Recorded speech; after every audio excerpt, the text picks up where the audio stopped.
नमस्ते दोस्त। आज जो कहानी आप सुनने वाले हैं वह सिर्फ शब्दों की नहीं है। यह उन धड़कनों की कहानी है जो एक छोटे से घर में हर रोज उम्मीद और संघर्ष के बीच जूझती थी। और यकीन मानिए, इस कहानी को आप सुनेंगे नहीं, आप इसे अपने भीतर उतरता हुआ महसूस करेंगे। क्योंकि यह कहानी है एक 2 कमरों के घर की। लेकिन ठहरिए, यह घर सिर्फ ईंटों से बना नहीं, यह बना है त्याग से, दर्द से और उस हिम्मत से जो मुश्किलों को देखकर भी टूटती नहीं। यह कहानी शुरू होती है तंग दीवारों से, नमी भरे कोनों से और उन रातों से जहां नींद से ज्यादा चिंता जागती थी। लेकिन इसका अंत उस रोशनी पर होता है जहां इंसान हार कर भी जीत जाता है और टूटा हुआ घर एक परिवार की सबसे बड़ी ताकत बन जाता है। दोस्त, जैसे जैसे आप इस कहानी में आगे बढ़ेंगे, एक पल ऐसा आएगा जब आपको खुद लगेगा, क्या सच में इतना छोटा घर इतना बड़ा प्यार और इतनी बड़ी जीत समेट सकता है? और शायद अब कहानी खत्म होने तक आपका दिल खुद जवाब दे चुका होगा। तो अब थोड़ा गहरी सांस लीजिए, थोड़ा दिल को शांत होने दीजिए और अपने कानों को बस एक काम दीजिए, सुनना। क्योंकि आज की रात हम उस घर की दहलीज पर खड़े होने वाले हैं जहां हर दीवार एक कहानी कहती है, जहां हर आंसू एक सबक बनता है और जहां हर टूटा सपना एक दिन मुस्कान बनकर लौट आता है। 2 कमरे थे, पर उन 2 कमरों में इतने बड़े जज्बात थे कि दुनिया भी कम पड़ जाती। और अगर ऐसी गहरी, सच्ची, दिल को छू लेने वाली कहानियां आपके मन में एक नई रोशनी जगाती है, तो समझिए आप सही जगह आए हैं। चलिए, अब हम कदम रखते हैं उस कहानी में जहां संघर्ष से जन्म लेती है उम्मीद और उम्मीद से लौटती है जीत। सुबह का आसमान हल्का सा नीला था, जैसे रात की थकान अभी पूरी तरह उतरी ना हो। हवा में ठंडक थी और धूप की किरणें जब 2 कमरों के छोटे से घर की टूटी खिड़की से अंदर आती तो फर्श पर सुनहरी धारियां बन जाती। उस घर की दीवारें दुनिया को भले ही साधारण लगती हों, लेकिन उनमें जो कहानियां चिपकी थीं वो साधारण नहीं थी। उन दीवारों ने हजारों बार भूख की आवाज सुनी थी, कई रातों की रोई हुई खामोशियां देखी थी और एक माँ की जिद और बेटे के सपने को हर दिन अपने भीतर संजोया था। यह 2 कमरे का घर किराए का था, पर सरस्वती देवी और उनके बेटे आरव के लिए यह दुनिया की सबसे बड़ी पूंजी जैसे था। क्योंकि चाहे घर कितना भी छोटा क्यों ना हो, अगर उसमें प्यार और उम्मीद हो तो किसी राजमहल से कम नहीं होता। पहले कमरे में पुरानी लकड़ी की पेटी थी, जिसका ढक्कन थोड़ा टेढ़ा था। उसी पेटी पर बैठकर सरस्वती देवी सुबह का काम निपटाती थी। उसी पेटी में उनकी शादी की पुरानी साड़ी, कुछ फोटो और उनके पति राजीव का एक शिवलिंग रखा था। वही शिवलिंग जिसे राजीव हर सुबह जल चढ़ाते थे, उसके बाद अपने ठेके पर काम करने जाते थे। पर अब वो ठेके पर नहीं जाते, क्योंकि 5 साल पहले एक रात तेज बारिश में अचानक गिरे एक पुराने टीन शेड ने उन्हें ले लिया। और तभी से सरस्वती और आरव का जीवन इस 2 कमरे के घर में ठहर गया, या यूं कहें नए संघर्ष में बदल गया। आज भी सुबह सरस्वती ने वही पुरानी साड़ी पहनी थी। साड़ी अब फीकी पड़ चुकी थी, पर यह वही साड़ी थी जिसे पहनकर उन्होंने अपने बेटे को पहली बार स्कूल भेजा था। शायद इसलिए उन्हें यह पहनने से एक अजीब सा सुकून मिलता था, जैसे इस कपड़े में पुरानी खुशियों की खुशबू बची हुई हो। उन्होंने झाड़ू उठाते हुए कमरे के हर कोने को साफ करना शुरू किया। झाड़ू की हर आवाज दीवारों पर पड़ी धूल से ज्यादा दिल पर पड़ी धूल को हटा रही थी। कभी कभी सफाई करते करते वह एक पल को रुक जाती और सोचती कि जीवन की असली सफाई कौन करता है, समय या इंसान। लेकिन इन विचारों को फिर झाड़ू की आवाज दबा देती। दूसरे कमरे में, जो थोड़ा उजला था, आरव अपनी किताबें बैग में रख रहा था।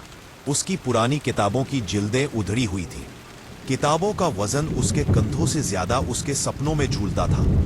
वह हर पन्ना खोलते हुए अपने पिता को याद करता, जिन्हें वह अपने मन में वचन दे चुका था कि वह एक दिन बड़ा आदमी बनेगा और अपनी मां को इस 2 कमरे से निकालकर एक अच्छे घर में ले जाएगा, जहां ना दीवार गिरे, ना छत में रिसाव हो, ना सर्दियों में हवा अंदर आए। पर अभी वे इस घर में थे।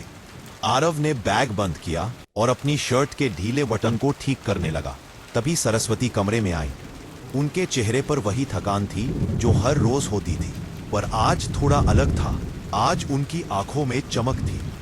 वे जानती थीं कि आज स्कूल में स्कॉलरशिप फॉर्म भरना है और अगर सब ठीक हुआ तो शायद आरव की पढ़ाई आगे चल सकेगी। उन्होंने धीरे से पूछा, तैयार हो गया? आरव ने सिर हिलाया, पर चेहरे पर झिझक थी।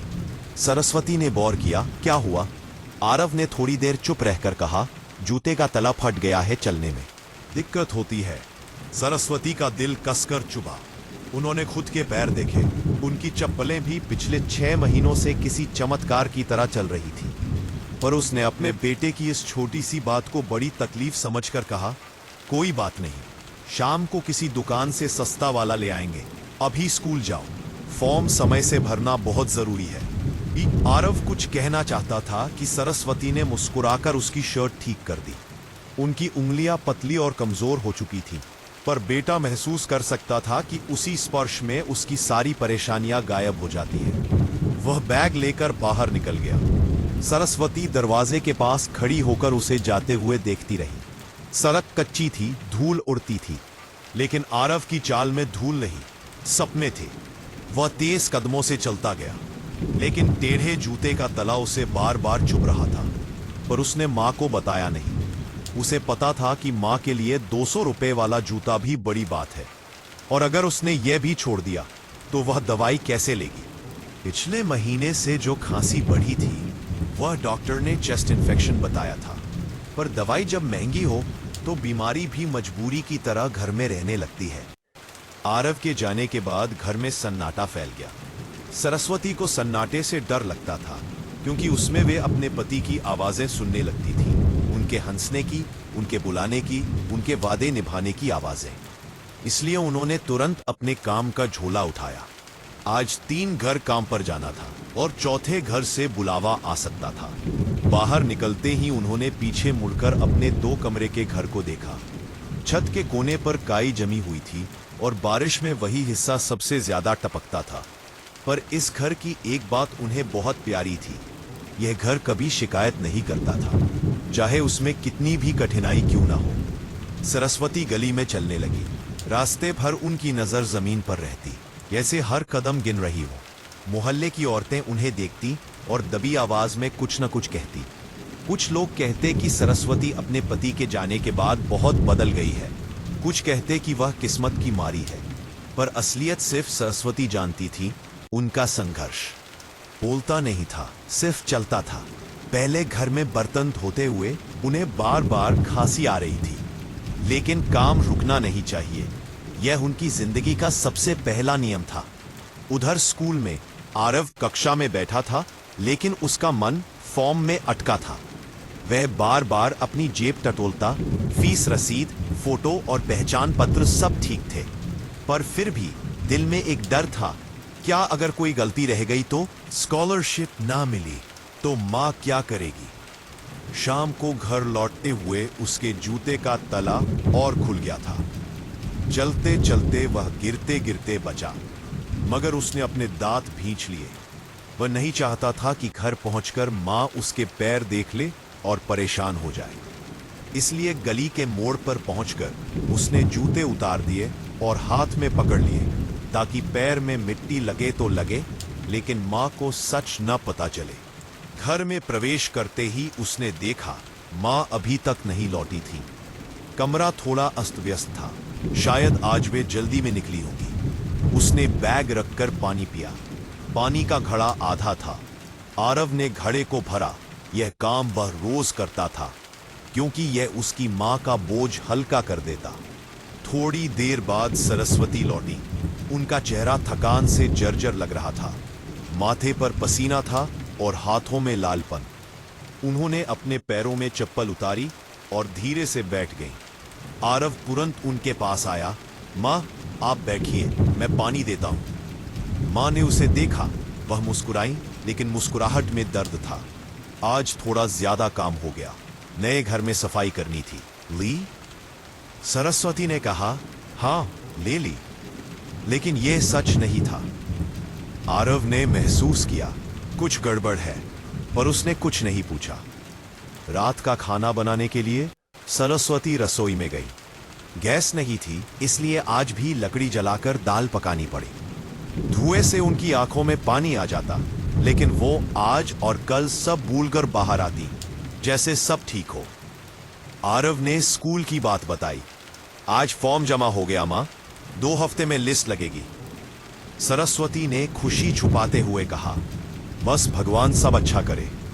लेकिन तभी उन्होंने उसके पैरों पर गंदगी देखी। तू नंगे पैर क्यों आया? आरव रुक गया। भाषा उसकी इच्छा का साथ नहीं दे रही थी। जूता थोड़ा गीला हो गया था। मां उसकी आंखों में सच्चाई पड़ चुकी थी। उन्होंने कुछ नहीं कहा, बस उसके पैर साफ कर दिए। खाना खाने के बाद दोनों कमरे में चले गए। बाहर हवा तेज चल रही थी। कमरे की दीवारें हिल सी रही थी। सरस्वती ने खिड़की बंद की और कोने में रखी पेटी खोलकर अपने पति की फोटो देखी। राजीव, हमारे बेटे को संभालना। मैं जितना कर सकती हूं कर रही हूं, पर अब ताकत कम पड़ रही है। और बाद में आकर दरवाजा जोर से हिला और आरव डर कर उठ बैठा। उसने मां को पुकारा, मां, आप सोई नहीं? सरस्वती ने जल्दी से आंखों का आंसू पोंछा और बोली, बस ऐसे ही, नींद नहीं आ रही थी। मां, आप ठीक है ना? पर वो खुद जानती थी कि उनके शरीर की थकान हड्डियों तक जमा चुकी है। आधी रात को खांसी शुरू हुई, तेज, सूखी, दर्द भरी। आरव दौड़कर आया और मां के पीठ थपथपाने लगा। खांसी रुक नहीं रही थी। मां, अस्पताल चले? सरस्वती ने उसे रोकते हुए कहा, नहीं बेटा, बस पुरानी खांसी है। ये पुरानी नहीं है, ये भूख, धुआं लेने और लगातार काम करने की खांसी है। वो चाहता था कि मां आराम करे, मत कर, नहीं बाएंगी तो। खांसी थोड़ी देर बाद रुकी। कमरे में फिर सन्नाटा छा गया, पर इस बार सन्नाटे में भारी दर्द था। ऐसा दर्द जो उनके 2 कमरों की हर ईंट में रिस चुका था। कि दीवार पर सुनहरी रोशनी पड़ी, पर यह रोशनी आज पहले से ज्यादा फीकी लग रही थी, जैसे कोई गहरा साया घर पर मंडरा रहा हो। सरस्वती उठी, पर आज उनके कदम कमजोर थे। फिर भी उन्होंने काम का झोला उठाया और कहा, मैं जाती हूं बेटा, तू स्कूल जाकर पढ़ाई कर। आरव ने उनका हाथ पकड़ लिया। उसका स्पर्श कांप रहा था। सरस्वती ने अपने चेहरे पर मजबूरी की मुस्कान लाई। अगर आज नहीं गई तो हमारे खाने के पैसे कम पड़ जाएंगे। आरव की आंखें भर आई। वो जानता था मां का हर दिन एक युद्ध है, और वो इस युद्ध को सिर्फ उम्मीद से लड़ती है, किसी हथियार से नहीं। आज उनका घर पहले से ज्यादा चुप था। दीवारें किसी तूफान को आने से पहले की शांत लहरों की तरह लग रही थी, और शायद आज से उनके जीवन की असली कहानी शुरू होने वाली थी। वह की हवा में जैसे कहीं से उदासी घुल कर आई थी, मानो उन्हें आने वाले समय का अंदेशा हो। और उस हवा में सबसे असहज चीज थी सरस्वती देवी की धीमी चाल। वह ऐसे चल रही थी जैसे उनके पैरों के नीचे कंकड़ नहीं, भारी बोझ रखा हो। उनके कदमों में वह तेजी नहीं थी जो हमेशा रहती थी। उनका गला कस-कस कर दर्द करता, लेकिन काम पर ना जाना उनकी मजबूरी से भी बड़ी मजबूरी थी। आरव स्कूल जाने के लिए किताबें उठा रहा था। आज उनके चेहरे का पीलापन यह बता रहा था कि बस शरीर ही नहीं, सांसें भी थक चुकी हैं। पर उन्हें रोकना ऐसा था जैसे भूखे को रोटी से दूर करना। सरस्वती का एक ही धर्म था, काम करना, और उसी में वह अपने पति की कमी को भरने की कोशिश करती थी। हाँ, मोहल्ले की औरतें रोज की तरह बातें कर रही थी, कोई सब्जी काटते हुए, कोई कपड़े फैलाते हुए, कोई बालों में तेल लगाते हुए। लेकिन आज उनकी निगाहें सरस्वती पर ठहर गईं। उनमें तंज नहीं था, कुछ और था, कुछ ऐसा जैसा लोग किसी को टूटते देख समझते हैं, पर कोई बोलता नहीं। पहले घर पहुंचकर सरस्वती ने काम शुरू किया। बर्तन धुलते हुए उनके हाथ कांप रहे थे। पानी की ठंडक ने उनकी उंगलियों को सुन्न कर दिया था। उन्होंने नल बंद किया और गहरी सांस ली। लेकिन जैसे ही उन्होंने सांस ली, एक खांसी का दौरा फिर से छूटा। उनके घुटने झुक गए, लेकिन उन्होंने खुद को संभाला और सीधा खड़ा हो गईं, मानो अपने से ही जंग जीतना हो। घर की मालकिन शांति आंटी ने कहा, अरे बहू जी, ठीक तो हो? लग रहा है आज तबीयत बहुत खराब है।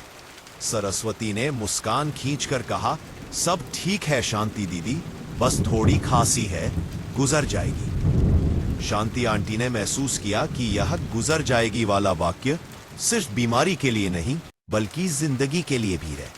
फिर भी उन्होंने ज्यादा पूछताछ नहीं की।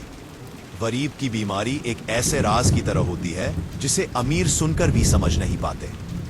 दूसरे घर में आज नया काम था, फर्श पोंछना, कपड़े धोना और पुराने स्टोर रूम की सफाई करना। सरस्वती के लिए आज का दिन बेहद भारी था, लेकिन काम कमाने का मौका छोड़ना ऐसा था जैसे किसी डूबते आदमी से तिनका छीन लेना। उन्हें हर रुपया बचाना था, आरव के लिए, घर के किराए के लिए, दवाई के लिए और हाल ही में बढ़े बिजली बिल के लिए, जिसे न भरने पर तारीख आगे नहीं बढ़ेगी बल्कि कनेक्शन ही काट दिया जाएगा। स्टोर रूम की सफाई करते हुए उन्हें धूल से घुटन होने लगी। भीतर कई सालों का सामान था, पुरानी किताबें, टूटी कुर्सियां, बंद पड़े बॉक्स और दीवार के पास जाले। लेकिन काम तो काम होता है। गरीब के लिए कोई भी काम छोटा नहीं, कोई भी धूल हल्की नहीं। वे झुककर पुराने बक्सों को खींचने लगी। तभी एक भारी बॉक्स उनके पैर पर गिर पड़ा। उनका चेहरा दर्द से मरोड़ गया, लेकिन आवाज नहीं निकली। काम करती रही, जैसे शरीर उनका नहीं हो, सिर्फ किसी मजबूरी का गुलाम हो। उधर स्कूल में आरव अपनी कुर्सी पर बैठा था, पर उसका मन कहीं और था। टीचर पढ़ा रहे थे, पर उसकी आंखें बार बार दरवाजे की ओर उठ जाती। उसे बार बार लगता कि जैसे माँ कहीं गिर गई हो, कहीं बेहोश न हो गई हो। हर 5 मिनट में वह अपनी घड़ी देखता। घंटी बजने का इंतजार किसी कैदी की तरह करता रहा। स्कूल खत्म होते ही वह सीधा घर की तरफ भागा। गली में पहुंचते ही उसने अपनी माँ को देखा। वे घर के बाहर पत्थर पर बैठी थी, सिर पकड़े हुए। चेहरा बिल्कुल पीला था, होंठ सूखे हुए। आरव दौड़कर उनके पास पहुंच गया। तबीयत खराब है? सरस्वती ने धीरे से सिर उठाया। कुछ नहीं बेटा, बस चक्कर आ गया था। लेकिन उनकी आंखों में सच था, उनकी हालत बिगड़ रही थी। घर के अंदर आते ही आरव ने देखा कि मां की सांसें तेज चल रही हैं। उन्होंने पानी पिया, पर खांसी फिर से छूट गई। इस बार खांसी इतनी भयानक थी कि ऐसा महसूस हो रहा था जैसे उनके सीने की हर नस फट रही हो। आरव रो पड़ा। मां, अस्पताल चलते हैं प्लीज। सरस्वती ने सिर हिलाया। अभी नहीं, अभी नहीं बेटा। डॉक्टर पैसे मांगेंगे, दवाइयां महंगी होंगी। अगले हफ्ते की स्कॉलरशिप की लिस्ट आ जाए, अगर नाम आया तो फिर चलेंगे। यह सुनकर आरव के दिल में चुभन हुई। उसे लगा, काश वह बड़ा होता, नौकरी करता, पैसा कमाता। पर वह अभी सिर्फ 14 साल का था। उसका बचपन 2 कमरों की दीवारों में कैद होकर धीरे धीरे मर रहा था। पाम तक सरस्वती जब उठने की कोशिश करती तो पैर कांप जाते। पर उन्होंने फिर भी रात का खाना बनाया, सिर्फ खिचड़ी। वही खिचड़ी जो गरीब परिवारों की सबसे बड़ी दवा होती है और सबसे बड़ी मजबूरी भी। खाना खाते हुए माँ बेटा दोनों खामोश थे। बीच बीच में सरस्वती की खांसी सन्नाटे को तोड़ देती। आज वह खांसी पहले से ज्यादा लंबी थी और हर खांसी में लगा जैसे उनकी सारी बची हुई ताकत टूट रही हो। खाना खाने के बाद जब उन्होंने चूल्हे के पास बर्तन रखे, तभी उनका हाथ छूट गया और कटोरा जमीन पर गिरकर टूट गया। सरस्वती के चेहरे पर पछतावा नहीं, डर था। ये भी नहीं पकड़ पा रही। आरव दौड़कर आया। आप बैठिए, प्लीज बैठिए माँ। वह बैठ गई, पर उनकी आंखें कहीं खो गई थी, जैसे किसी गहरी दरार में उतर रही हों, जिससे बाहर निकलना मुश्किल हो रहा हो। रात में जब वह लेटी, उन्होंने दीवार की तरफ मुंह कर लिया। कमरे में अंधेरा था, पर अंधेरे में भी आरव को उनकी पीठ कांपती हुई दिख रही थी। वो रो रही थी, बहुत धीरे। आवाज बेटा न सुन सके, पर आंसू छुपाना तभी किसी के बस में नहीं रहता। आरव पूरी रात जागता रहा। उसने मां के माथे पर पानी की पट्टी रखी, बार बार उनका हाथ पकड़ा, लेकिन उसके हाथ में भी वही डर था, कहीं वह अपनी मां को खो न दे। रात के बीच एक तेज आवाज आई। बाहर तूफान उठ गया था। हवा इतनी तेज थी कि घर की टीन की छत चरमराने लगी। आरव को लगा कहीं छत उड़ न जाए। उसने मां को कसकर पकड़ लिया। मां, डर लग रहा है। सरस्वती ने कमजोर आवाज में कहा, डर मत बेटा, मैं हूं ना, मैं हूं। लेकिन उस मैं हूं में पहले जैसी मजबूती नहीं थी। वह वाक्य अब प्रार्थना जैसा लग रहा था, आश्वासन नहीं। धीरे धीरे तूफान शांत हो गया, पर कमरे में डर की गंध बाकी रह गई थी। सुबह जब सूरज उगा, आरव ने देखा मां अब भी सो रही थी, या शायद आराम कर रही थी, पर कुछ ठीक नहीं लग रहा था। उसने उन्हें हिलाकर उठाना चाहा।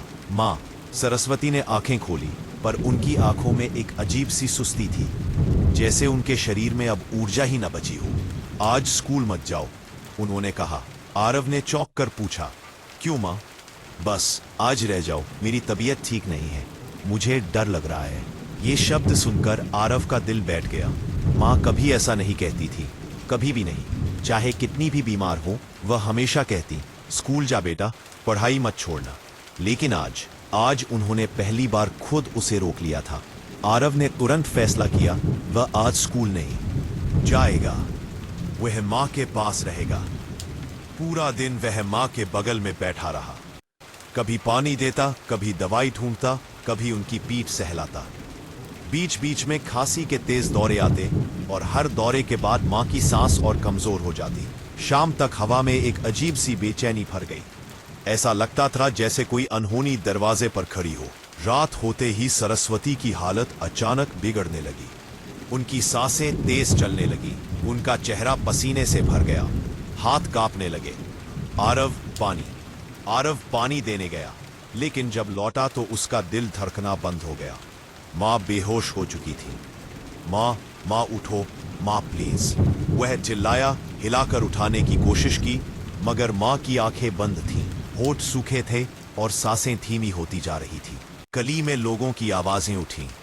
किसी ने कहा, जल्दी अस्पताल ले जाओ। किसी ने कहा, रिक्शा बुलाओ। किसी ने दौड़कर पानी लाया। लेकिन आरव सिर्फ एक ही बात कह रहा था, मां, आप मुझे छोड़कर मत जाइए। मोहल्ले के लोग इकट्ठा होने लगे, लेकिन किसी के चेहरे पर घबराहट थी, किसी पर सहानुभूति और किसी पर बेचैनी। 2 कमरों का छोटा सा घर अब लोगों से भर गया था, पर सबसे बड़ी कमी वहां एक चीज की थी, एक मां की धड़कन की। और उसी रात इस छोटे से घर में एक ऐसी घटना होने वाली थी जो आरव की पूरी दुनिया बदल देने वाली थी। उस शाम 2 कमरे के घर में एक अजीब सा सन्नाटा था। बाहर अंधेरा उतर चुका था, पर अंदर जैसे कोई अनकहा प्रश्न हवा में तैर रहा था। मीरा खिड़की के पास रखे पुराने स्टोव पर दाल चढ़ाए बैठी थी, और उसके हाथों की हर हरकत थकी हुई, धीमी और बोझिल थी। बर्तन में उबलती दाल की खुशबू घर में फैल रही थी, लेकिन उस खुशबू में भी थकान का एक स्वाद था, जैसे हर उबाल एक कहानी कह रहा हो जो किसी को सुनानी तो है, लेकिन शब्दों में ढल नहीं पा रही। अर्जुन दरवाजे पर बैठा स्कूल की किताबें देख रहा था। दिखने में वह उसी तरह पढ़ रहा था जैसे रोज पढ़ने का नाटक करता था, लेकिन आज उसकी आंखें किताबों पर नहीं, मां के चेहरे पर थीं। उसे साफ साफ महसूस हो रहा था कि मां कुछ छिपा रही है। वह मां को इतनी अच्छी तरह समझता था कि उसके चेहरे पर हल्की सी पसीने की परत भी उसे कोई अनजानी बात बता देती थी। अखिलेश अभी तक घर नहीं लौटा था। उसकी देर से लौटने की आदत नई नहीं थी, पर आज जैसी बेचैनी मीरा के भीतर पहले कभी नहीं देखी गई थी। वह हर 2 मिनट में दरवाजे की तरफ देखती और फिर खुद ही आंखें झुका लेती, जैसे खुद को ही समझा रही हो कि सब ठीक है। कमरे की एक एक दीवार जैसे उस शाम को महसूस कर रही थी। 2 कमरे का छोटा सा घर हमेशा मीरा के लिए एक सुरक्षित दुनिया जैसा था, जहां छोटी छोटी चीजें भी किसी बड़े ख्वाब की तरह चमकती थीं। लेकिन आज जैसे दीवारों के बीच भी कोई पुरानी चिंता घूम रही थी, जो किसी के सीने में बतियाए जा रही हो। अचानक बाहर से पायल की आवाज आई। अर्जुन समझ गया, सीमा आ गई है। वह दरवाजे की तरफ उछलता हुआ गया और बोला, दीदी आ गई है। सीमा अंदर आई, बैग उतारा और जमीन पर बैठ गई। चेहरा उपरा हुआ था, पर वह हमेशा की तरह चुप थी। वह अपने भीतर की बातें किसी से कह नहीं पाती थी, खासकर मां से, जो पहले से ही इतनी परेशान रहती थी। मीरा ने जब उसकी आंखों की लाली देखी तो उसका दिल धक से रह गया। उसने तुरंत पूछा, किसने कुछ कहा? फिर से वही लड़कियां तंग कर रही थीं क्या? सीमा ने बिना सिर उठाए कहा, नहीं मां, कुछ नहीं हुआ। लेकिन उसकी आवाज की टूटन बयां कर रही थी कि बहुत कुछ हुआ है। अर्जुन को लगा आज घर में सबकी सांसें एक साथ भारी हो गई हैं। वह दीदी के पास बैठ गया, पर वह जानता था सीमा तभी बोलती है जब खुद से चाहती है।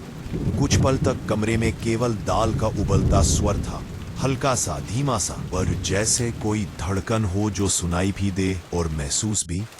थोड़ी देर बाद अखिलेश के आने की आहट हुई। मीरा ने एक पल को राहत की सांस ली, पर अगली ही क्षण वह राहत टूट गई, क्योंकि दरवाजा खुलते ही ऐसा लगा जैसे बाहर की थकान, गुस्सा और धूल एक साथ अंदर घुस आए हों। अखिलेश की आंखें लाल थीं और उसके चेहरे पर एक ऐसी उदासी थी जिसे किसी भी शब्द से ढका नहीं जा सकता था। वह सीधे आकर चारपाई पर बैठ गया, बिना किसी से कुछ कहे। अर्जुन ने पहली बार देखा कि पिता आज कुछ अलग है, जैसे उसकी आवाज कहीं खो गई हो। मीरा उसके पास गई और धीरे से बोली, क्या हुआ? फिर से मालिक ने डांटा क्या? अखिलेश ने धीमे से सिर हिलाया, नहीं मीरा, आज काम ही नहीं मिला। मीरा का हाथ वहीं ठहर गया, जैसे किसी ने उसकी उंगलियों की नसों को जकड़ लिया हो।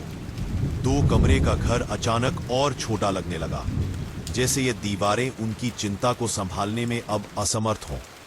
अखिलेश ने कहा, जब लोग नए घर खरीदते हैं, नए फर्नीचर लाते हैं, हम तो दाल के दाने गिनकर महीना निकालते हैं। कभी कभी लगता है कि सिर।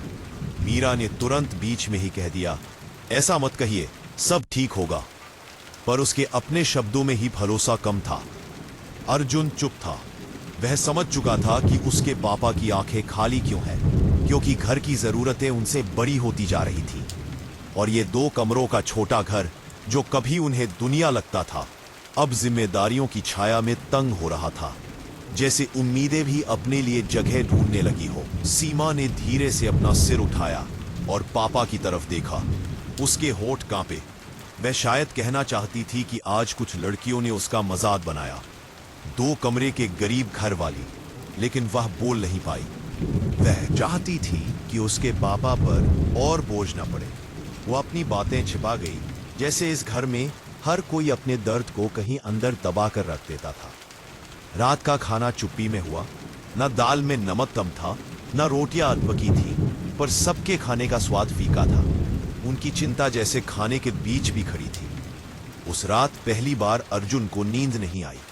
वह अपनी पतली सी चादर में लेटा छत की ओर देखता रहा। उसे लगा जैसे छत के एक कोने में एक पुरानी दरार और गहरी हो गई है, और शायद उसी में घर के सारे डर छुपे बैठे हैं, बाहर आने की प्रतीक्षा में। उसने करवट बदली और दीवार की ओर देखने लगा। दीवार पर वह नक्शा था जो उसने खुद बनाया था, उस सपनों के घर का नक्शा, जहां एक बड़ा सा आंगन था, जहां दीदी की पढ़ाई के लिए अलग कमरा था, जहां मां के लिए एक छोटी सी रसोई थी जिसमें धुआं न भरता था, जहां पापा हर शाम थक कर भी मुस्कुराते हुए आते थे। पर जब आज उसने उस नक्शे को देखा तो लगा जैसे उसकी रेखाएं भी रो रही हो। वह नक्शा उसके सपनों का था, पर वास्तविकता की जमीन बहुत सख्त होती है। उधर सीमा भी सो नहीं पा रही थी। वह धीरे से मां के पास बैठी और बोली, मां, मैंने सोचा है मैं पढ़ाई छोड़ दूं। मीरा की सांस जैसे रुक गई। उसने बेटी के चेहरे को पकड़कर ऊपर उठाया और धीरे से कहा, तुम्हें किसने ऐसी बात सोचने दी? सीमा ने आंखें नीची कर ली। मां, हम बहुत गरीब हैं। 2 कमरों के घर में कितने सपने पल सकते हैं। मैं पढ़ लिख कर क्या कर लूंगी? मुझे काम करना चाहिए, घर को संभालने में मदद करनी चाहिए। परंतु मां, एक भारी चीज गिर पड़ी। मां होना आसान नहीं होता, और गरीब की मां होना तो जैसे दोहरा संघर्ष है। एक तरफ घर की गरीबी, दूसरी तरफ अपने बच्चों के सपनों की प्यास। उसने बेटी का चेहरा अपने सीने से लगा लिया। सीमा, हम गरीब हैं, पर सपनों से गरीब नहीं। तुम पढ़ोगी, तुम्हें कोई नहीं रोकेगा। सीमा रो पड़ी। पर माँ, लोग हंसते हैं, कहते हैं 2 कमरे का घर और सपने आसमान के। मीरा ने उसकी आंख पोंछी और कहा, सपनों का घर बड़ा हो ये जरूरी नहीं, सपने बड़े होने चाहिए। सीमा को जैसे पहली बार यह लगा कि उसका घर भले छोटा है, पर उसकी माँ का दिल बहुत बड़ा है। रात गहरी हो चुकी थी। सब अपने अपने बिस्तरों पर लेट गए, लेकिन किसी की नींद पूरी नहीं हुई। जैसे सपनों और चिंताओं के बीच एक पतली दीवार खड़ी हो और उस दीवार की दूसरी तरफ से कोई लगातार पुकार रहा हो। 2 कमरों का घर शांत था, पर उस शांति के पीछे बहुत कुछ अनकहा था, बहुत कुछ जो आने वाले दिनों में बदलने वाला था। और यह सिर्फ शुरुआत थी। अगली सुबह सूरज तो जैसे रोज की तरह ही उगा था, लेकिन 2 कमरे के घर में जैसे कहीं से रोशनी टूटकर बिखर रही थी। पिछली रात की चुप्पी दीवारों से चिपकी हुई थी और हर कोई जैसे नींद नहीं बल्कि बोझ ढोकर उठा था। मीरा सबसे पहले उठी। वह रोज की तरह चूल्हा नहीं जलाती थी, पर आज उसकी उंगलियां कांप रही थी। लकड़ी की आंच अब धीमी लगती थी, जैसे घर का हर कोना उसकी थकान को पहचान चुका हो। उसके ख्यालों में बस एक ही बात थी, सीमा ने पढ़ाई छोड़ने की बात क्यों सोची, और अखिलेश ने यह क्यों कहा कि घर अब उम्मीदों को ढो नहीं सकता। उसने धीरे से पानी उबाला, चाय बनाई, लेकिन खुद चाय पी भी नहीं पाई। उसका मन जैसे कुछ और ही पक रहा था, कुछ भारी, कुछ डरावना, कुछ ऐसा जो शब्दों में नहीं आता लेकिन दिल में चुभता रहता है। अर्जुन नींद में ही था, पर मीरा के उठते ही उसकी आदत थी कि वह भी जाग जाए। आज भी उसने माँ को देखा तो समझ गया कुछ ठीक नहीं है। पापा आज फिर काम ढूंढने जाएंगे ना? उसने धीरे से पूछा। मीरा ने मुस्कान लाई, पर वह मुस्कान जैसे किसी पुराने कपड़े पर सीवन की तरह कमजोर थी। हाँ बेटा, जाएंगे, काम मिलेगा, जरूर मिलेगा। अर्जुन समझ गया, यह वह जरूर है जो लोग मुश्किल में खुद को दिलासा देने के लिए कहते हैं। सीमा भी उठी, पर आज उसकी आंखों में लाल निशान ज्यादा गहरे थे। वह नजर चुराकर बैग उठाने लगी। मीरा ने कहा, सीमा, रात की बात भूल जा, पढ़ने जाना है। सीमा ने सिर हिला दिया। हाँ माँ, मैं जाऊंगी। पर उसकी आवाज में मजबूरी थी, चाहत नहीं। यह घर छोटा जरूर था, पर इतना छोटा नहीं कि माँ की थकान या बच्चों के मन की बात छिप सके। इस घर का हर कोना सब जानता था। उधर अखिलेश अभी भी चारपाई पर बैठा था। उसने रात में मुश्किल से ही नींद ली थी। आंखों के नीचे काले घेरे थे और भीतर कहीं टूटन थी जो किसी को दिखाई नहीं देती, पर रोज की लड़ाई में और बढ़ जाती है। मीरा उसके पास आई। आज कहाँ कोशिश करोगे? अखिलेश ने बिना ऊपर देखे कहा, जहां मिल जाए बस। पर कभी कभी लगता है कि किस्मत ने हमसे भी मुंह मोड़ लिया है। मीरा ने उसके हाथ पर हाथ रखा। किस्मत कोशिश से डरती है, तुम कोशिश करो, किस्मत झुकेगी। अखिलेश ने हल्की मुस्कान दी। यह मुस्कान कच्ची थी, पर उम्मीद की एक पतली रेखा बन गई। दोनों बच्चों को विदा करके अखिलेश बाहर निकला। बाहर की धूप तेज थी, पर उसके मन पर जैसे बादल छाए हुए थे। अर्जुन और सीमा स्कूल जा रहे थे, पर दोनों के कदम भारी थे। स्कूल का रास्ता वही था, कच्ची सड़क, धूल उड़ती हुई, बच्चे हंसी मजाक करते हुए। लेकिन आज इन दोनों की दुनिया अलग थी। सीमा चुप चल रही थी। अर्जुन ने पूछा, दीदी कल क्या हुआ था? तुम रो क्यों रही थीं? सीमा ने कुछ सेकंड चुप रहकर कहा, कुछ नहीं अर्जुन, बस यूं ही। लेकिन उसके आंखों में दर्द था, जैसे कुछ गहरा, कुछ चुभता हुआ वो खुद ही सहना चाहती थी। स्कूल पहुंचे तो वही लड़कियां फिर सामने आ गईं। एक ने हंसते हुए कहा, अरे 2 कमरे वाली राजकुमारी आ गई। दूसरी बोली, सुना है घर में जगह ही नहीं है, इसलिए मैदान में पढ़ाई कर ले। सीमा ने पहली बार हिम्मत की। उसने कहा, तुम्हें मेरे घर से क्या मतलब? लड़कियां हंस पड़ी, हमें क्या, पर तुम जैसे लोग बड़े सपने क्यों देखते हो? ये शब्द सीमा के भीतर जाकर कहीं गहरे फंस गए। वो चुप रही, पर उसके अंदर कुछ टूट रहा था। उधर स्कूल से दूर अखिलेश इधर उधर काम की तलाश में भटक रहा था। एक जगह बोला, साहब मजदूरी चाहिए। उन्होंने कहा, आज जरूरत नहीं, दूसरी जगह बोला, साहब कुछ भी काम दे दीजिए। वहां से जवाब मिला, कल आना। हर नहीं उसके कदमों को थोड़ा और भारी कर रहा था। दुनिया बड़ी है, पर गरीब आदमी की दुनिया हमेशा छोटी ही रहती है, 2 कमरों से भी छोटी। उधर घर में मीरा बैठी थी, पर उसका मन बैठा नहीं था। वह सोच रही थी, क्या वह सच में एक दिन इस घर से बड़ा घर बना पाएगी? क्या उसके बच्चों के लिए कोई ऐसा कोना होगा जहां वे बिना किसी डर, बिना किसी मजाक, बिना किसी ताने के सपने देख सके? उसने अचानक एक निर्णय लिया, आज मैं भी कुछ करूंगी। सिर्फ इंतजार नहीं करूंगी, कुछ सिलाई का काम करूंगी, कुछ घरों में जाकर पूछूंगी, कुछ भी करूंगी, पर अपने बच्चों को यह नहीं कहने दूंगी कि उनके सपने उनके घर से छोटे हैं। शाम होते होते तीनों, अखिलेश, सीमा और अर्जुन, अपने अपने जख्म लेकर घर लौटे, पर किसी ने किसी से कुछ कहा नहीं। हर कोई सोच रहा था कि बस वही परेशान है, बाकी सब ठीक है। और यही दर्द की सबसे बड़ी बात होती है, वह कभी अकेले नहीं आता, पर हर दिल को अकेला कर देता है। जब रात हुई तो मीरा ने सबको बुलाया। वह बोली, आज हम सब बैठकर बात करेंगे। हमारा घर छोटा है, पर इसके अंदर की हिम्मत बड़ी होनी चाहिए। सीमा, तुम पढ़ाई नहीं छोड़ोगी। अर्जुन, तुम अपने सपने नहीं छोड़ोगे। और अखिलेश, हम दोनों मिलकर काम करेंगे। हमारा घर आज छोटा है, एक दिन नहीं रहेगा। एक दिन ये 2 कमरों का घर हमारे बच्चों की मजबूती की कहानी बनेगा। उसके शब्द छोटे थे, पर उनमें विश्वास बड़ा था। अखिलेश ने पहली बार महसूस किया, मीरा सिर्फ उसकी पत्नी नहीं, इस घर की रीढ़ है। सीमा की आंखों में पहली बार चमक लौटी। अर्जुन को लगा कि आज उसकी मां किसी योद्धा की तरह लग रही है। कमरा छोटा था, पर उस पल उसमें जितनी उम्मीद भरी थी, उतनी तो कई बड़े घरों में भी नहीं आती। उस रात वे चारों कुछ देर तक चुप बैठे रहे, पर यह चुप्पी पिछली रात वाली चुप्पी नहीं थी। ये चुप्पी निर्णय की थी, हिम्मत की थी, और आने वाले दिनों की शुरुआत थी। और फिर धीरे धीरे उनकी जिंदगी में वह मोड़ आने वाला था जो इस घर का अर्थ बदल देगा। अगली सुबह जब अखिलेश काम ढूंढने निकला, उसके कदम पहले से थोड़ा तेज थे। रात को मीरा की कही बात उसके मन के भीतर गूंज रही थी। हमारा घर छोटा है, लेकिन हम छोटे नहीं हैं। ये वाक्य उसके मन में उस धूप की तरह था जो सर्द सुबह में भी गर्मी दे देती है। दूसरी तरफ मीरा ने भी आज खुद को रोका नहीं। वह वर्षों से सोचती थी कि घर के काम के अलावा वह कुछ नहीं कर सकती, पर आज पहली बार उसने अपने डर को एक तरफ रखा और पुरानी सिलाई मशीन साफ करने लगी।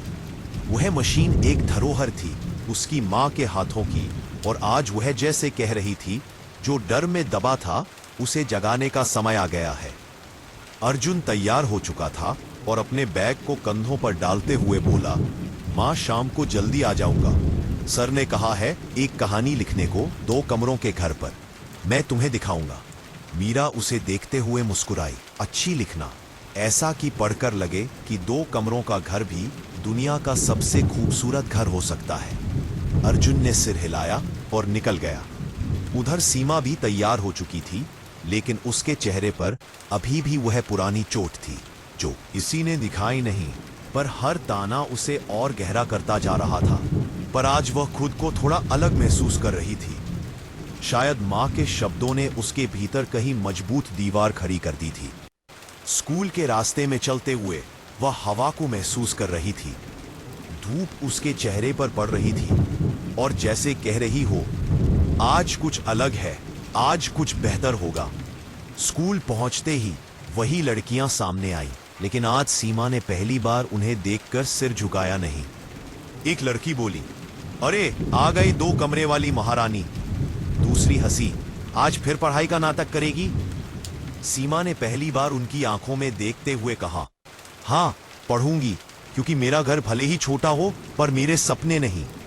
एक पल को वे लड़कियां चौंक गईं। उन्हें उम्मीद नहीं थी कि सीमा ऐसे जवाब देगी।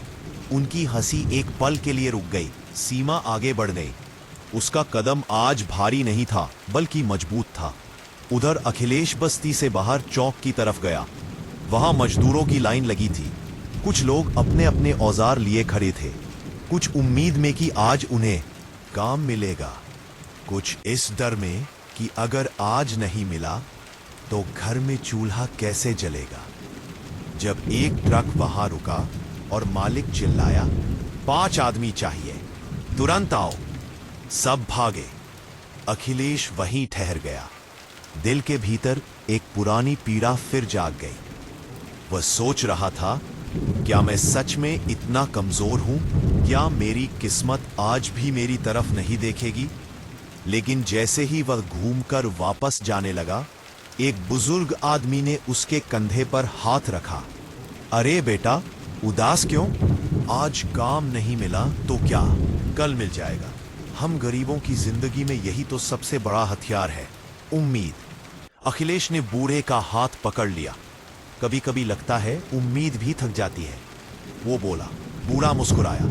नहीं बेटा, उम्मीद कभी थकती नहीं, हम थक जाते हैं, पर वो नहीं। वो एक पल बिल्कुल शांत हो गया और उसी पल उसे लगा जैसे किसी ने उसके टूटे मन को जोड़ दिया। घर में मीरा अपनी पुरानी सिलाई मशीन लेकर बैठी थी।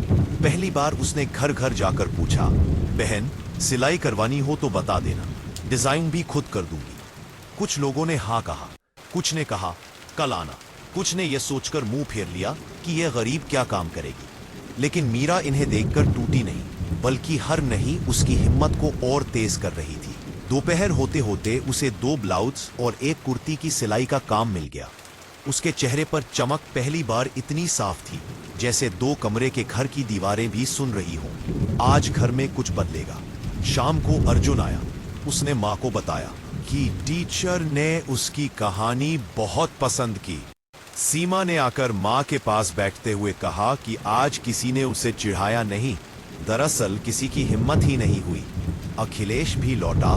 थका हुआ जरूर था, पर उसके शरीर की थकान आज उसके दिल की उम्मीद के सामने छोटी थी। रात को जब चारों एक साथ बैठकर खाना खा रहे थे तो ऐसा लगा जैसे घर का हर कोना उन्हें देख रहा हो और कह रहा हो, आज इस घर की दीवारों में नई सांसें भरी है, नई आवाजें आई है और नई रोशनी भी। मीरा ने खाना परोसते हुए कहा, देखना, हमारी मुश्किलें एक दिन खत्म होंगी। हम चाहे 2 कमरे में रहते हों, पर एक दिन हमारे बच्चों के सपनों जितना बड़ा घर होगा। अर्जुन ने पूछा, कैसा घर माँ? मीरा ने मुस्कुराकर कहा, खुला आंगन वाला, बड़ी खिड़कियों वाला और हर कमरे में रोशनी भरने वाला। सीमा बोली, और उसमें मेरे लिए एक छोटा सा स्टडी रूम होगा। अखिलेश ने धीमे से कहा, और उस घर में कभी कोई ये नहीं कहेगा कि सपने मत देखो, गरीबों को शोभा नहीं देता। चारों के चेहरे चमक गए। यह चमक छोटी थी, पर घर की दीवारों पर पड़ती तो जैसे पूरा कमरा उजाला हो जाता।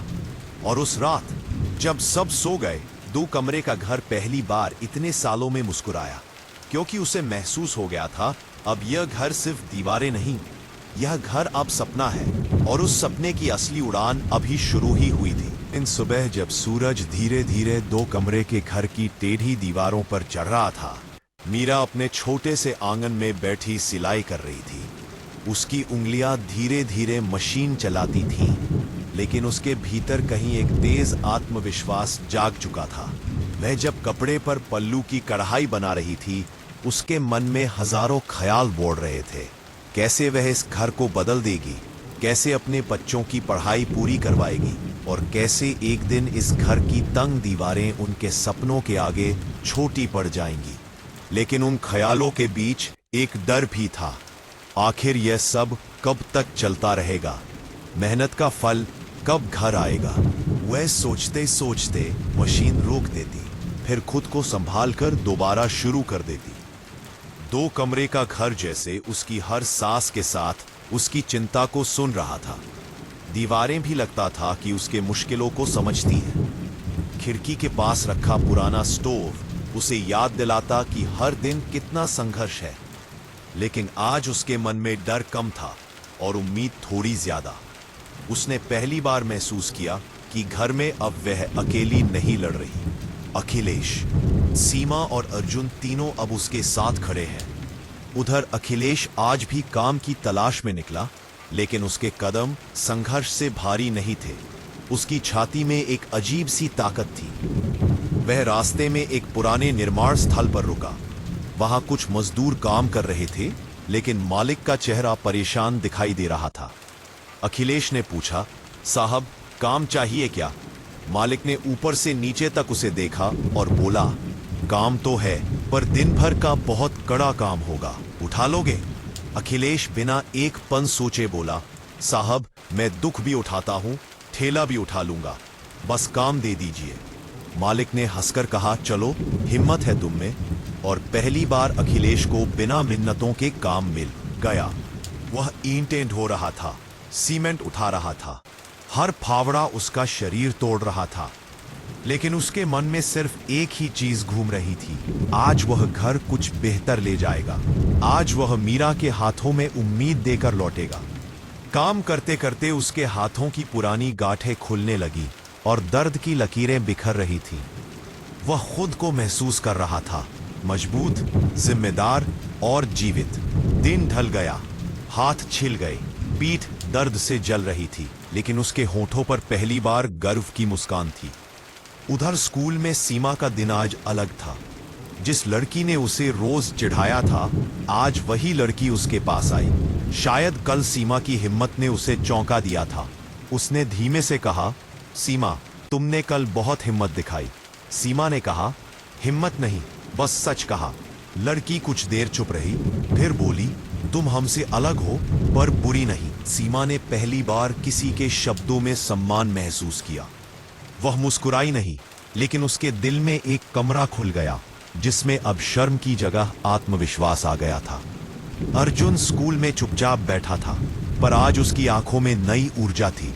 उसे टीचर ने बुलाकर कहा, अर्जुन तुम्हारी कहानी बहुत अच्छी थी, तुम में लेखन की प्रतिभा है।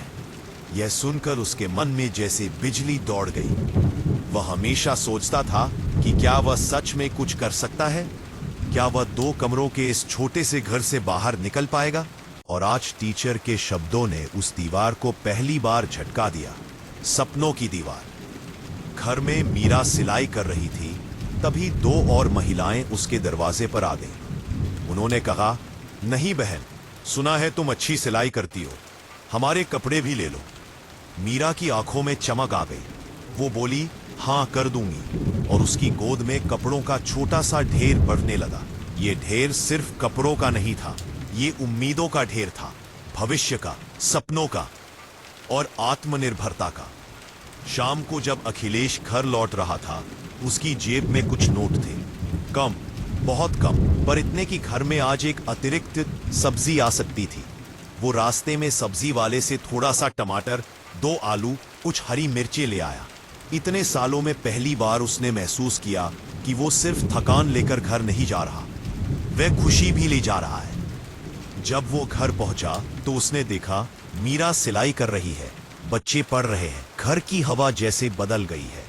मीरा ने उसे देखा तो मुस्कुराई और अखिलेश के हाथ में सब्जियों का छोटा सा थैला देख उसका चेहरा खिल उठा।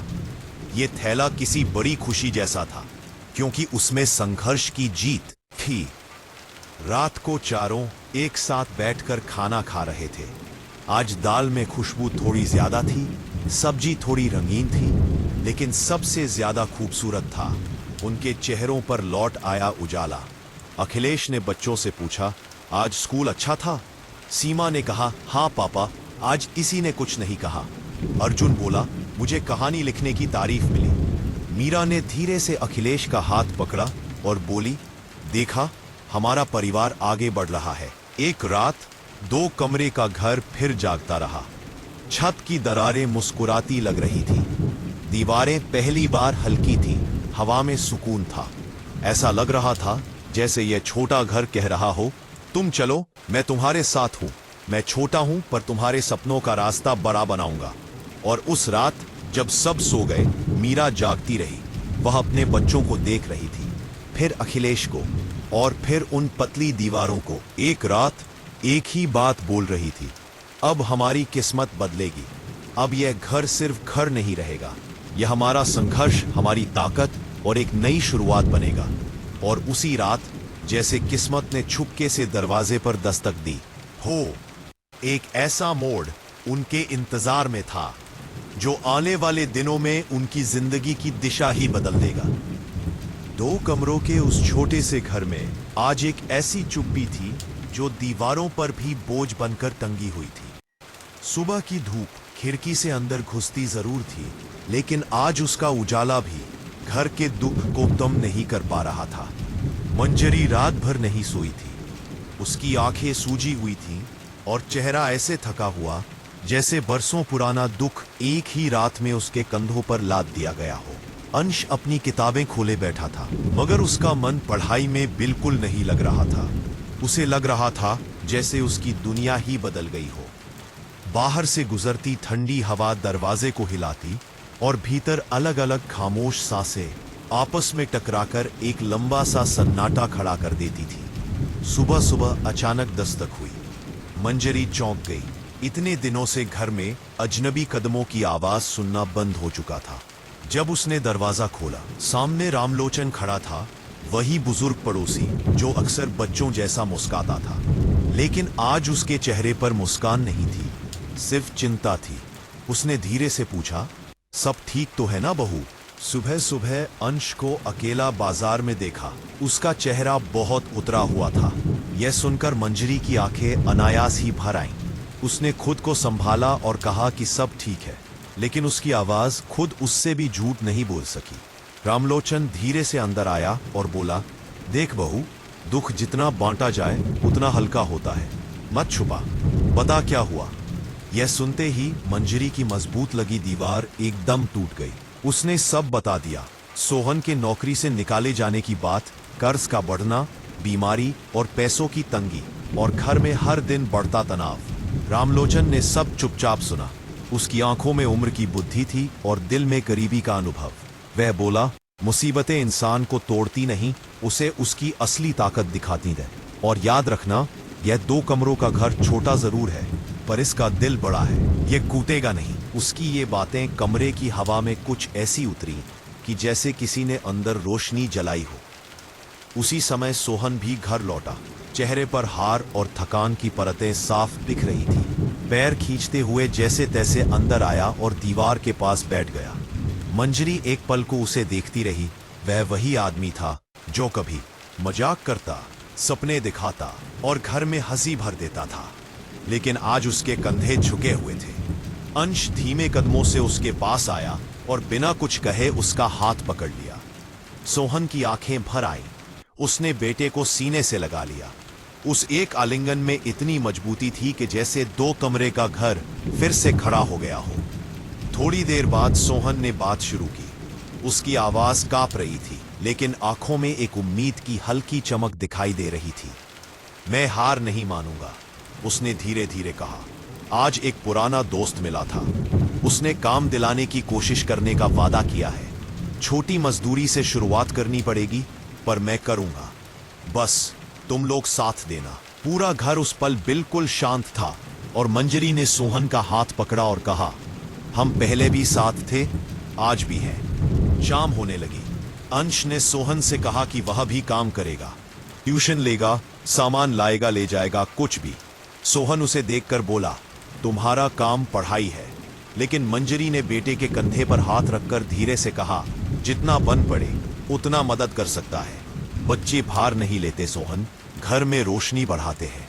यह सुनकर अंश ने पहली बार मुस्कुराया और उसी मुस्कान ने कमरे की टूटती हुई दीवारों पर एक नई जान डाल दी। रात को जब सब खाना खाने बैठे तो सोहन ने एक बात कही जिसने पूरे घर का माहौल बदल दिया। उसने कहा, हम कल से इस घर को फिर से सजाएंगे, पुरानी चीजें साफ करेंगे। 2 कमरों का यह घर छोटा है, पर अगर हम इसमें फिर से प्यार भर दें तो किसी महल से कम नहीं लगेगा। मंजरी ने उसकी आंखों में देखते हुए सिर हिलाया और इतने दिनों बाद तीनों की प्लेटों से उठती भाप के साथ साथ उम्मीद की गर्माहट भी फैलने लगी। उस रात तीनों देर तक जागे, भविष्य की चिंता में नहीं बल्कि योजनाओं में, डर में नहीं बल्कि उम्मीद में। और जब आखिरकार सोने गए तो 2 कमरे का यह छोटा सा घर पहली बार कई दिनों बाद चैन की सांस ले रहा था। दीवारें आज तनाव नहीं बल्कि परिवार के एक होने की ऊर्जा से भरी थी। पर उन्हें नहीं पता था कि अगला दिन इस घर में ऐसी घटना लेकर आने वाला है जो उनकी जिंदगी को और गहराई से बदल देगा।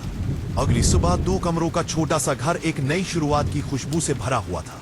मंजरी रसोई में खड़ी चाय बना रही थी और हल्की धूप दरवाजे से अंदर फैलकर कमरे को गर्म कर रही थी। सोहन सामान्य दिनों से थोड़ा पहले उठा था, चेहरे पर हल्की मुस्कान, जैसे भीतर कहीं एक उम्मीद का पौधा फिर से उगाया हो। अंश भी जल्दी उठा, किताबें समेटी और आंगन में खड़ा होकर आसमान को देखता रहा। उसे लग रहा था कि आज घर में कुछ अच्छा होने वाला है, लेकिन किसे मालूम था कि कभी कभी उम्मीदों के ठीक पीछे ही तूफान छिपा होता है। जब तीनों नाश्ता कर रहे थे, अचानक बाहर जोरदार शोर सुनाई दिया। ऐसा लगा जैसे भीड़ किसी के घर पर इकट्ठा हो गई हो। सोहन ने दरवाजा खोला तो देखा 2 अजनबी आदमी मोटी फाइल हाथ में लिए उनके दरवाजे के ठीक सामने खड़े थे। आसपास के लोग भी उत्सुकता से देख रहे थे। उनमें से एक आदमी आगे बढ़ा और ठंडे स्वर में बोला, सोहन जी। सोहन ने हिचकते हुए हाँ कहा। आदमी ने एक नोटिस आगे बढ़ा दिया, यह आपके घर का कर्ज है, आखिरी चेतावनी। अगर 15 दिनों में भुगतान नहीं हुआ तो घर जब्त हो जाएगा। यह शब्द ऐसे थे जैसे किसी ने पूरे घर की सांस रोक दी हो। मंजरी के हाथ से प्लेट गिर पड़ी। अंश वहीं ठिठक गया। सोहन के चेहरे का रंग उड़ गया, जैसे सब कुछ पल भर में खिसक गया हो। आदमी ने कड़े स्वर में दोबारा कहा, समय बहुत कम है, अगली बार हम घर खाली कराने आएंगे। और वे दोनों उसी ठंडेपन के साथ वापस चले गए जैसे आए थे। पड़ोस की भीड़ धीरे धीरे छट गई, लेकिन घर के भीतर जैसे एक तूफान जमा हो गया था। सोहन नोटिस हाथ में लिए अंदर आया और उसके कदम ऐसे भारी थे जैसे जमीन ही उसके नीचे से खिसक गई हो। वह कुर्सी पर बैठ गया और अपने दोनों हाथों से सिर पकड़ लिया। मंजरी उसके पास आई और फटे गले से बोली, इतना बड़ा कर्ज हम कैसे भरेंगे? उसकी आंखों में डर था, वह डर जो किसी महिला को तब घेरता है जब उसके सिर पर बसेरा ही खतरे में हो। अंश ने नोटिस लेकर पढ़ने की कोशिश की, लेकिन अक्षर उसकी धुंधली होती आंखों में धुंधले ही रह गए। कुछ देर कमरे में ऐसा सन्नाटा था कि घड़ी की टिक टिक भी तेज सुनाई दे रही थी। फिर सोहन ने भारी आवाज में कहा, मैंने कभी सोचा नहीं था कि यह दिन आएगा। मैंने गलती की, कर्ज गलत वक्त पर लिया और नौकरी चली गई। उसकी आवाज टूट रही थी। वह खुद को दोष दे रहा था, अपनी नाकामी से लड़ रहा था। मंजरी ने उसका हाथ पकड़ लिया और धीरे से कहा, गलतियां इंसान करता है, लेकिन घर सिर्फ दीवारों से नहीं बनता। हम साथ हैं, यही काफी है। अंश ने उस पल एक ऐसा निर्णय लिया जिसने उसके बचपन की बची हुई मासूमियत को खत्म कर दिया। वह बोला, पापा मैं भी काम करूंगा, ट्यूशन लूंगा, दुकान पर जाऊंगा, कहीं भी, बस इस घर को बचा ले। सोहन ने उसकी ओर देखा, उसकी आंखें भर आई। उसने बेटे को गले लगा लिया। नहीं बेटा, तुम पढ़ोगे, ये घर मैं बचाऊंगा। लेकिन कुछ पल रुककर वह धीरे से बोला, शायद मुझे शहर से बाहर जाना पड़े। यह सुनते ही मंजरी का दिल धक से रह गया। बाहर कितने समय के लिए? फर्श की ओर देखते हुए कहा, 3 महीने, शायद 6 भी। जहां काम मिलेगा वहीं जाना पड़ेगा। अभी एक साइड से बात हुई है, मजदूरी का काम है और पैसे मिलेंगे। अगर गया तो कर्ज का कुछ हिस्सा चुकता कर पाऊंगा। अंश और मंजरी दोनों शांत हो गए। किसी ने विरोध नहीं किया, क्योंकि विकल्प ही क्या था। लेकिन घर की दीवारों ने जरूर उनका दर्द महसूस किया। लगता था जैसे हर ईंट रो रही हो। शाम तक पूरा घर भारी वातावरण से घिरा रहा। मंजरी रसोई में चुपचाप खाना बना रही थी। अंश आंगन में बैठा मिट्टी से खेलते हुए सोच रहा था कि कैसे रातों रात जिंदगी इतनी बदल गई। सोहन बाहर खंभे से टिककर आसमान को देख रहा था। वो घर छोड़ने के दर्द और घर बचाने की मजबूरी के बीच फंसा था। रात को तीनों एक ही थाली में खाना खाने बैठे। आज खाने का स्वाद नहीं था, सिर्फ कड़वाहट थी, बेबसी थी और एक डर था कि कहीं वे 2 कमरे का ये आशियाना सच में खो ना दे। उस रात तीनों देर तक जागे रहे। कहीं कोई हल्की सी हवा भी चलती तो लगता जैसे घर उनसे कुछ कह रहा हो, मुझे मत छोड़ना। लेकिन इन्हें क्या पता था, इस घर की किस्मत में कुछ ऐसा लिखा है जो इस परिवार की जिंदगी को और गहराई से हिला देगा। एक ऐसा मोड़ जिसकी किसी ने कल्पना तक नहीं की थी। 2 कमरों का वह छोटा सा घर जो दिन भर तनाव और बेचैनी की सांसें समेटे खड़ा था, अब अंधेरे की चादर में जैसे बादलों से भरा हुआ दुख बरसा रहा था। लेकिन घर के अंदर एक ऐसी खामोशी फैली थी जो किसी तूफान से पहले वाले सन्नाटे की तरह थी। अपने हाथ में पकड़े नोटिस को बार बार देख रहा था। कागज में लिखे शब्द उसके दिल में कील की तरह धंस रहे थे। 15 दिनों में भुगतान नहीं हुआ तो घर जब्त होगा। उसे लग रहा था जैसे किसी ने उसकी नसों में धीरे धीरे जहर उसे लग रहा था जैसे खुद को टूटने से रोक रहा हो। सामने दीवार पर लगे पुराने कैलेंडर में बीतते हुए महीने का आखिरी सप्ताह था। हर तारीख उसकी तरफ घूर रही थी, मानो कह रही हो कि वक्त बहुत कम है। मंजरी कमरे के दूसरे कोने में बैठकर पुराने बर्तन साफ कर रही थी, लेकिन बर्तनों के टकराने की आवाजों में भी एक बेचैनी थी। वह जब भी सोहन को देखती उसका दिल और भारी हो जाता। ये वही आदमी था जिसने शादी के बाद उसे इस 2 कमरों के छोटे से घर में लाकर बड़ी मुस्कान के साथ कहा था, छोटा है पर अपना है, हम इसे मिलकर स्वर्ग बना देंगे। और आज वही घर उनके हाथों से फिसलता हुआ सा लग रहा था। मंजरी के हाथ कांपने लगे, आंखों में आंसू उमड़ रहे थे, पर उसने उन्हें बाहर नहीं आने दिया। उसे पता था कि अगर वह टूट गई तो सोहन और अंश दोनों भी टूट जाएंगे। अंश अपने छोटे से स्टूल पर बैठा स्कूल की पुरानी किताबों को टकटकी लगाए देख रहा था, लेकिन मन कहीं और था। आज उसने पहली बार गरीबी को इतने करीब से महसूस किया था। वह सिर्फ 12 साल का बच्चा था, लेकिन आज उसकी आंखों में उम्र से कहीं ज्यादा बड़ी परिपक्वता थी। उसे लग रहा था कि उसका बचपन जैसे किसी ने उससे चुपचाप छीन लिया हो। उसने किताब बंद की और धीरे से जाकर अपने माता पिता के बीच बैठ गया। बिना कुछ कहे उसने सोहन की बाजू पकड़ ली। सोहन ने उसकी ओर देखा और उस एक नजर में इतनी मासूमियत थी कि जैसे जीवन ने उसे फिर से सहारा दे दिया हो। उसने अंश के सिर पर हाथ फेरते हुए धीरे से कहा, बेटा सब ठीक हो जाएगा। यह कहते हुए उसकी आवाज लड़खड़ा गई। हल्की हल्की बूंदाबांदी, हल्की हल्की बूंदाबांदी शुरू हो चुकी थी। बारिश की छप छप छत पर गिर रही थी और हर बूंद मानो घर के भीतर दुख की एक और परत गिरा रही थी। अंधेरा, आंसू, बेचैनी सब एक साथ मिलकर कमरे में ऐसा माहौल बना चुके थे जैसे दीवारें भी रो रही हो। तभी अचानक बाहर किसी के कदमों की आवाज हुई। मंजरी चौंक गई। इस वक्त कौन आ सकता है? सोहन उठा और दरवाजा खोलकर बाहर झांका तो देखा रामलोचन, वही बुजुर्ग पड़ोसी जो इस परिवार के सुख दुख का मौन साथी था, छाता लिए खड़ा था। वह अंदर आया, अपनी भीगी धोती निचोड़ी और बोला, बहू सोहन, सुना है नोटिस आया है। सोहन ने कुछ नहीं कहा, बस सिर झुका लिया। रामलोचन ने उसकी ओर देखा और बोला, बेटा घर पैसों से नहीं अपनेपन से बचता है। यह सुनकर सोहन की आंखों से बहे आंसू अब वह रोक नहीं सका। वह टूटी आवाज में बोला, चाचा मैं कोशिश कर रहा हूं, पर इतना बड़ा कर्ज, ये घर, मैं कैसे? रामलोचन ने उसके कंधे पर हाथ रखा और अपने पुराने बैग से एक लाल कपड़े में लिपटा छोटा सा डिब्बा निकाला। यह थोड़ा सा है, तुम्हारे काम आ सकता है। सोहन घबरा गया। नहीं चाचा, मैं आपका पैसा नहीं ले सकता। लेकिन रामलोचन मुस्कुराया, बेटा यह दान नहीं है, यह मेरा कर्ज है, तुम्हारा नहीं, तुम वापस मत देना। जब तुम्हारा बेटा बड़ा होकर किसी की मदद करे वही ब्याज होगा। मंजरी की आंखें भर आईं। उसने पहली बार महसूस किया कि गरीबी में लोग भले पैसे ना दे सके, लेकिन दिल बहुत बड़ा रख देते हैं। इसलिए बात से, पर हालात इतने भारी थे कि यह मदद भी बस मुश्किल की सतह को छू पा रही थी। गहराई में नहीं हुआ था।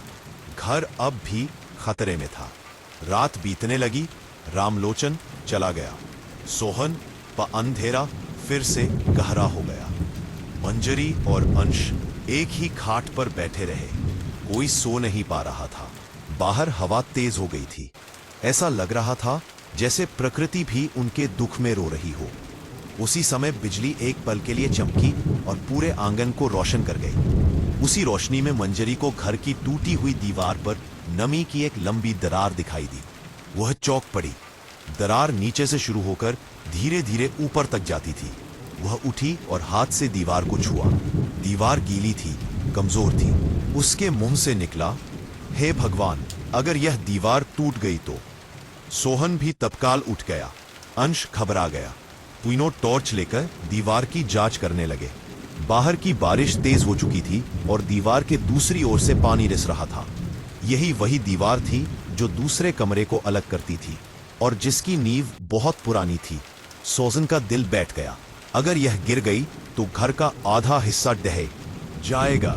अब यह सिर्फ गरीबी नहीं थी, यह खतरा था, एक ऐसा खतरा जो जान भी ले सकता था। सोहन तुरंत बाहर निकला और बारिश में भीगते हुए लकड़ी के तख्ते, पुरानी जूट की बोरियां और प्लास्टिक के टुकड़े इकट्ठा करने लगा ताकि वह उन्हें दीवार के सहारे लगा सके। मंजरी दरवाजे पर खड़ी उसे पुकार रही थी, सोहन सावधान, बारिश बहुत तेज है। लेकिन सोहन सुन नहीं रहा था, या शायद सुनकर भी अनसुनी कर रहा था। उसके मन में एक ही बात थी, घर बचाना है किसी भी तरह। अंश भी बाहर जाना चाहता था, लेकिन मंजरी ने उसका हाथ पकड़ लिया। नहीं, तू अंदर ही रह, यह काम तेरे बस का नहीं। एक काम। अंश रोने लगा, माँ पापा अकेले कैसे करेंगे। सोहन बारिश में भीगते भीगते दीवार के सहारे तख्ते लगाता रहा। मिट्टी उसके पैरों के नीचे से खिसक रही थी, बिजली ऊपर चमक रही थी और पानी उसके शरीर से टपक रहा था। बस थोड़ा और, वह बड़बड़ा रहा था। लेकिन तभी एक जोरदार बिजली कड़की, जमीन थोड़ी हिली और दीवार का निचला हिस्सा एक भयानक आवाज के साथ थोड़ा अंदर की ओर धंस गया। मंजरी चीख पड़ी, सोहन। अंश डर के मारे दरवाजे पर जड़ हो गया। सोहन ने खुद को संभाला, लेकिन दीवार अब और कमजोर हो चुकी थी। मंजरी 2 कदम बाहर भागने ही वाली थी कि तभी घर के पीछे से किसी ने आवाज लगाई, सोहन भाई रुको। वो शेखर था, सोहन का पुराना दोस्त, जो पास के गांव से लौट रहा था और बारिश के कारण वहीं से गुजर रहा था। उसका ट्रक भी कुछ ही दूरी पर खड़ा था। शेखर ने हालात समझने में बस कुछ ही सेकंड लगाए। वो तुरंत दौड़ा, अपनी जैकेट उतारी और सोहन के साथ मिलकर दीवार को सहारा देने लगा। जल्दी करो, तख्ता इधर लगाओ, पकड़ इसे, सावधान रहो। बाहर तीनों हाथों से उम्मीद टिकी थी। अंदर मंजरी और अंश की सांसें जैसे रुक गई थी। कई मिनटों की जद्दोजहद के बाद दीवार को अस्थाई सहारा मिल गया। वो गिरने से बच गई कुछ समय के लिए, लेकिन इस संघर्ष ने सोहन को थका दिया था। वो वहीं बैठ गया, मिट्टी में भीगा हुआ, हाथ कांपते हुए। मंजरी दौड़कर उसके पास आई। सोहन, तुम ठीक हो? उसने धीरे से सिर उठाया। हाँ, अभी ठीक हूं, दीवार बच गई। और इतना कहकर वह धीरे से रोने लगा। मंजरी ने उसे कसकर पकड़ लिया। अंश भी दोनों की तरफ दौड़ आया और उनके साथ बैठ गया। बारिश अब धीमी हो चुकी थी, लेकिन घर के अंदर के तूफान अभी शांत नहीं हुए थे। लेकिन उसी तूफान के बीच एक रोशनी भी आई थी। शेखर। शेखर ने दीवार को देखा और बोला, यह अस्थाई है, तुम्हें इसे तुरंत ठीक कराना होगा।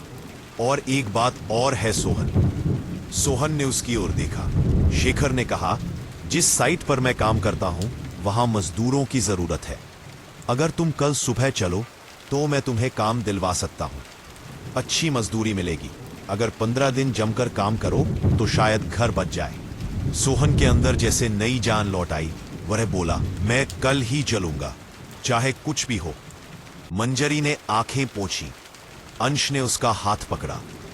2 कमरों का घर, जिसे कुछ घंटों पहले मौत की तरह डर घेर रहा था, अब एक हल्की सी रोशनी से भरा। हाँ, आधी रात बीत चुकी थी। तीनों ने एक दूसरे को पकड़ा हुआ था, थके हुए, टूटे हुए, पर फिर भी हिम्मत के साथ। और इसी रात उन्हें यह एहसास हुआ कि घर सिर्फ दीवारों से नहीं बनते, लोगों से, उम्मीद से और साथ निभाने से बनते हैं। पर अभी असली परीक्षा आनी बाकी थी, क्योंकि सुबह होते ही सोहन को उस सफर पर निकलना था जिससे इस घर का भविष्य तय होने वाला था। सुबह की पहली किरण अभी आसमान में फैली भी नहीं थी कि 2 कमरों का वह छोटा सा घर जाग उठा। यह जागना सामान्य नहीं था। आज घर में एक अलग ही हलचल थी, एक ऐसा भाव जिसमें डर भी था, उम्मीद भी थी और बिछड़ने की कसक भी। सोहन जल्दी उठ गया था। रात बारिश में भीगने की वजह से उसके कपड़े अब भी आधे गीले थे। आंखों में नींद नहीं थी। शायद डर ने उसे सोने नहीं दिया, या शायद जिम्मेदारी ने। मंजरी चुपचाप रसोई में खड़ी थी, लेकिन उसके हाथ बार बार कांप रहे थे।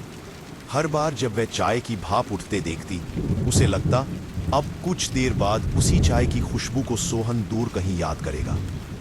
अंश भी बिना बोले तैयार बैठा था। उसकी छोटी आंखों में ऐसा दर्द था जो उसकी उम्र से कहीं बड़ा था। घर में कोई बातचीत नहीं हो रही थी, लेकिन हर व्यक्ति अपने भीतर चीख रहा था। दीवारों पर टंगी पुरानी तस्वीरें जैसे सब कुछ देख रही थी। वह दीवार जो रात को गिरने से बची थी, अब भी नमी से भीगी खड़ी थी, जैसे वह भी घर के दुख में शामिल हो। सोहन ने धीरे से अपना बैग उठाया। वह बैग पुराना था, जिसमें काम की कुछ चीजें और 2 जोड़ी कपड़े थे। यह बैग पहले कभी इतना भारी नहीं लगा था, लेकिन आज उसे उठाते हुए ऐसा लग रहा था जैसे वह अपने ही दिल को उठाकर ले जा रहा हो। मंजरी उसको सामने खड़ी हुई। उसकी आंखें नम थी, लेकिन वह उन्हें छिपाने की नाकाम कोशिश कर रही थी। उसने सोहन को देखा और बोली, जल्दी वापस आना। बस इतना ही कहा। वह और कुछ नहीं बोल पाई। आवाज उसके गले में ही अटक गई थी। सोहन ने उसका हाथ पकड़ा और उस एक छुअन में जितना प्यार और जितनी मजबूरी थी, उतनी पूरी जिंदगी में शायद किसी ने महसूस नहीं की होगी। अंश धीरे धीरे आगे आया। उसने सोहन को कसकर गले लगाया। छोटा था, लेकिन उस छोटे से शरीर में इतनी तड़प थी कि सोहन के दिल को चीर गई। पापा, मैं पढ़ाई करूंगा, घर संभालूंगा, आप जल्दी आना प्लीज। यह कहते हुए गला भर गया। सोहन ने उसे अपनी बाहों में दबा लिया और बोला, तू मेरा शेर है, मेरी हिम्मत है, लेकिन तू बस पढ़ाई कर, बाकी सब मैं संभालूंगा। तीनों कुछ पल यूं ही खड़े रहे, एक दूसरे से अलग होने की तैयारी करते हुए, लेकिन दिल से अलग न हो पाने की कोशिश करते हुए। बाहर सूरज की हल्की किरणें अब जमीन को छूने लगी थी। हल्की ठंडी हवा चली, जैसे प्रकृति भी इस विदाई को महसूस कर रही हो। सोहन दरवाजे की ओर बढ़ा। हर कदम उसके सीने पर जैसे बोझ डाल रहा था। हर कदम एक नई चुभन थी, जैसे घर के हर कोने से कोई पुकार रहा हो, मत जा, मत छोड़कर जा। लेकिन जाना जरूरी था, क्योंकि अगर वह नहीं जाता तो ये घर, ये 2 कमरों का संसार, उनकी सारी यादें, सब कुछ किसी और का हो जाता, और यह वह मंजूर नहीं कर सकता था। घर के बाहर खड़े शेखर ने उसे हाथ देकर ट्रक में बैठने का इशारा किया। सोहन ने आखिरी बार अपने घर की ओर देखा। वह छोटा सा घर, टूटी दीवारें, कोने में रखी पुरानी चारपाई और मंजरी अंश की कांपती पर उम्मीद से भरी आंखें। उस एक दृश्य ने उसकी आत्मा में ऐसी आग भर दी कि उसने ठान लिया, घर बचाना ही है, चाहे खुद टूट जाऊं। End of sentence. मी गए, वह ट्रक में बैठा। इंजन की आवाज ने घर के भीतर तक कंपन भेज दी। मंजरी ने दोनों हाथ जोड़कर आशीर्वाद दिया। अंश ने हाथ हिलाया, लेकिन उसका हिलता हाथ भी कांप रहा था। ट्रक धीरे धीरे आगे बढ़ने लगा, और उस क्षण 2 कमरों का वह घर पहली बार इतना अकेला महसूस हुआ। मंजरी दरवाजे पर खड़ी रही जब तक ट्रक नजर से ओझल नहीं हो गया। अंश ने उसका हाथ पकड़े रखा। घर की दीवारें जैसे और सूनी हो गई थी, हवा जैसे धीमी हो गई थी, और मन जैसे कहीं बहुत गहरे डूब गया था। पर मंजरी ने खुद को संभाला। उसने अंश की ओर देखा और बोली, अब हमें इस घर को संभालना है। तुम पढ़ो, मैं काम करूंगी। हम उसका इंतजार नहीं करेंगे, उसके लौटने की तैयारी करेंगे। उसके शब्दों में जो ताकत थी, उसने घर में फैले अंधेरे को थोड़ा सा रोशन कर दिया। अंश ने सिर हिलाया। मंजरी ने आंसू पोंछे, और इस तरह 2 कमरों का ये छोटा सा घर, जिसमें रात डर से बीती थी, अब सुबह उम्मीद से शुरू हुआ था। लेकिन उन्हें क्या पता था कि आने वाले दिनों में ऐसा तूफान आने वाला है जो उनके सब्र और प्यार की सबसे बड़ी परीक्षा लेगा। सोहन के जाने के बाद 2 कमरों का वह घर सचमुच जैसे थोड़ा और छोटा हो गया था। लेकिन मंजरी ने उसी सुबह खुद से एक वादा कर लिया था कि अब यह घर टूटेगा नहीं, चाहे आंधी आए या तूफान। पहले दिन ही उसने घर को अच्छे से साफ किया, टूटी चारपाई सीधी की, दीवार के पास रखी पुरानी अलमारी के ऊपर से धूल हटाई और उस जगह एक छोटी सी फोटो रख दी, सोहन और अंश की, जो पिछली दिवाली पर खिंचवाई थी। उसने धीरे से उस फोटो को छूकर कहा, तुम जहां भी हो, हम यहां से लड़ाई हारने नहीं देंगे। अंश स्कूल जाने के लिए तैयार हो रहा था, लेकिन आज उसके कदम पहले की तरह हल्के नहीं थे। हर काम करते हुए उसे पापा की कमी महसूस होती, कपड़े पहनते समय, बैग उठाते समय, चप्पल पैर में डालते समय। हर जगह उसे लगता जैसे पीछे से कोई आवाज आएगी, अरे जूते ठीक से पहनो शेर, गिर मत जाना। पर आज वह आवाज नहीं थी। उसके अंदर एक खालीपन था, लेकिन उसी खालीपन के बीच उसने महसूस किया कि अब उसे जल्दी बड़ा होना पड़ेगा। स्कूल के रास्ते में चलते हुए वह अपने कदमों की आवाज सुन रहा था। गली के मोड़ पर उसे वही चाय वाला मिला जो अक्सर उसके पापा के साथ मजाक करता था। आज उसने अंश को अकेला देखा और पूछा, बेटा तुम्हारे पापा दिखाई नहीं दे रहे? अंश ने थोड़ी देर चुप रहकर कहा, काम पर गए हैं, दूर। चाय वाले ने सिर हिलाया और उसके सिर पर हाथ रखकर बोला, जल्दी लौट आए, भगवान सब ठीक करेगा। यह छोटा सा आशीर्वाद अंश के दिल में जाकर फंस गया। स्कूल में टीचर ने जब उस दिन होमवर्क के बारे में पूछा तो अंश का ध्यान बार बार घर के कर्ज, नोटिस और पापा की मजदूरी पर जा रहा था। उसने किसी तरह खुद को संभाला, पढ़ाई की कोशिश की, पर किताबों की लाइनों के बीच भी उसे वक्त की टिक टिक सुनाई देती रही। उधर मंजरी ने पहली बार अकेले बाजार जाकर राशन खरीदा। पहले वह हमेशा सोहन के साथ जाती थी, रेट पूछती तो सोहन मोलभाव कर लेता। आज जब उसने अकेले आटे, दाल, तेल के दाम पूछे तो दुकानदार ने कुछ ज्यादा रेट बताने की कोशिश की, लेकिन तभी पीछे से किसी स्त्री ने कहा, अरे भाई इतना भी मत लूटो, इन्हें मैं जानती हूं, इन्हें ठीक रेट दो। वह पड़ोस की रीना थी जो मंजरी की मुश्किलों को समझती थी। उस दिन मंजरी को एहसास हुआ कि भले ही सोहन दूर है, इस मोहल्ले में अब भी कुछ लोग ऐसे हैं जो उसके साथ खड़े हैं। शाम को जब अंश घर लौटा थका हुआ चेहरा लिए, तो उसने देखा कि आंगन में एक पुरानी मगर अब साफ सुथरी दही बिछी हुई है और उसके ऊपर 2 कॉपी, एक पेंसिल और एक छोटा सा गुल्लक रखा है। मंजरी ने मुस्कुराते हुए कहा, आओ बैठो, आज से हम नया नियम शुरू करेंगे। तुम जो भी छोटी मोटी ट्यूशन या काम से पैसे कमाओगे या कहीं से थोड़ा भी बचत होगा, सब इस गुल्लक में डालेंगे। यह घर बचाने वाली गुल्लक है। अंश ने गुल्लक को हाथ में लिया। यह मिट्टी की साधारण गुल्लक नहीं थी, यह जैसे उसके सपनों का नया बर्तन था। उसने अपनी जेब से 2 सिक्के निकाले जो उसे स्कूल की फीस जमा करने के बाद बचे थे और बिना सोचे उसमें डाल दिए। सिक्कों के गिरने की आवाज ऐसी लगी जैसे 2 कमरे के घर के भीतर कहीं दूर छोटी सी घंटी बजी हो। रात को खाने के समय मंजरी ने अकेले ही रोटी बनाई, सब्जी तली और कटोरी में दाल डाली। जब वह 3 थाली लगाने लगी तो अचानक रुक गई। तीसरी थाली देखकर उसकी आंखें भर आई। वह कुछ पल उस खाली जगह को देखती रही जहां सोहन बैठा करता था। फिर धीरे से वह थाली हटा दी और 2 ही थाली रखी, पर मन में एक बात कही, अगली बार यह थाली खाली नहीं रहेगी, तुम वापस आओगे। खाने के बाद जब अंश पढ़ने बैठा तो मंजरी उसके पास आई और बोली, तुम्हारे पापा ने जो मेहनत की है, जो अभी कर रहे हैं, उसकी सबसे बड़ी कीमत तुम अच्छी तरह पढ़कर चुका सकते हो। मैं चाहती हूं कि जब वह लौटकर आए तो यह घर सिर्फ कर्ज से नहीं, तुम्हारे रिजल्ट से भी रोशन हो। अंश ने किताब बंद की, मां का हाथ पकड़ा और बोला, मां, मैं कोशिश करूंगा कि पापा को कभी लगे ही नहीं कि वह हमसे दूर गए थे। मैं उनकी मेहनत को सफल बनाऊंगा। उन शब्दों में एक ऐसा वादा था जो उम्र के आगे नहीं झुका था। उधर दूर किसी दूसरे शहर में धूल धक्कर से भरे एक निर्माण स्थल पर सोहन ईंटें ढो रहा था, सीमेंट के बोरे उठा रहा था और हर सांस के साथ अपने घर की तस्वीर देख रहा था।